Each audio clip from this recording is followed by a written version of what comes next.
নমস্কাৰ।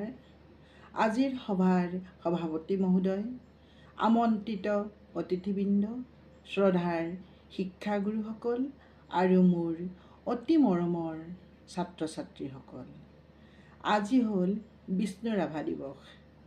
আজিৰ এই মহান দিনটোত মোক দুআষাৰ ক'বলৈ সুযোগ দিয়াৰ বাবে সকলোকে ধন্যবাদ জ্ঞাপন কৰিছোঁ।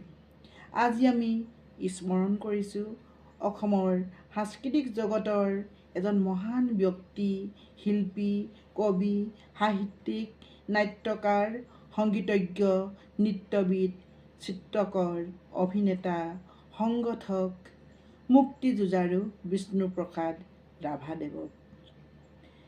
বিষ্ণুপ্ৰসাদ ৰাভাদেৱৰ 1909 চনৰ 31 জানুৱাৰীত বেংগল প্ৰেচিডেন্সিত জন্মগ্ৰহণ কৰি ৰাভাদেৱে ঢাকাৰ সেনা বিভাগৰ বিদ্যালয়ত শিক্ষা গ্ৰহণ আৰম্ভ কৰিছিল।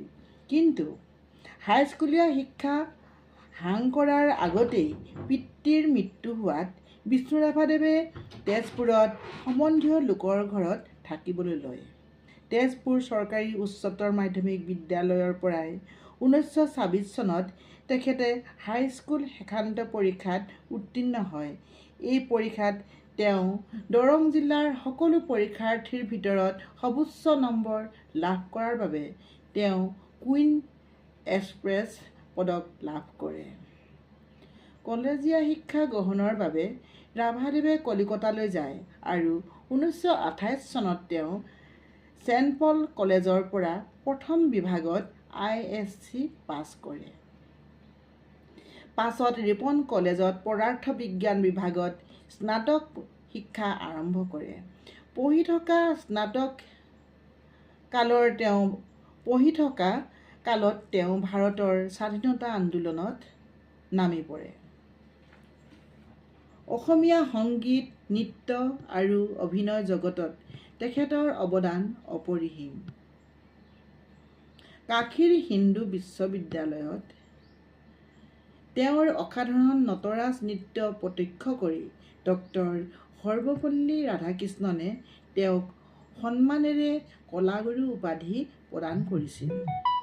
তেওঁৰ দ্বাৰা ৰচিত আৰু সুৰাৰোপিত গীতসমূহক ৰাভা সংগীত বুলি কোৱা হয়।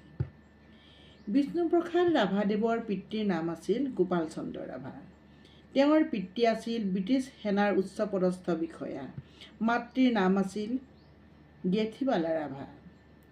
1969 চনৰ 20 জুনত এই মহান শিল্পী, সাহিত্যিক তথা গণশিল্পী গৰাকীয়ে ইহলীলা সম্বৰণ কৰে। তেওঁৰ স্মৃতিক সজীৱ কৰি ৰাখিবলৈ প্ৰতি বছৰৰ 20 জুন তাৰিখটো সমগ্ৰ অসমত ৰাভা দিৱস হিচাপে উদযাপন কৰা হয়। অসমৰ কলা সংস্কৃতিৰ জগতলৈ আগবঢ়োৱা অৱদানৰ বাবে ৰাজ্য চৰকাৰে তেওঁৰ নামত প্ৰদান কৰে কলাগুৰু বিষ্ণু ৰাভা বঁটা। তেওঁৰ আদৰ্শ আৰু সৃষ্টিসমূহ অসমীয়া জাতিৰ বাবে সদায় এক অমূল্য সম্পদ হৈ ৰ'ব। শেষত মহান শিল্পী আৰু সমাজ সংস্কাৰক কলাগুৰু বিষ্ণুপ্ৰসাদ ৰাভাদেৱলৈ শ্ৰদ্ধাঞ্জলি জনাইছোঁ। তেওঁৰ আদৰ্শ, সৃষ্টিশীলতা আৰু সমাজৰ প্ৰতি দায়বদ্ধতাই আমাৰ জীৱন আলোকিত কৰি ৰাখক। ধন্যবাদ। চিৰচেনেহী মোৰ ভাষা জননী। জয় আই অসম। ধন্যবাদ।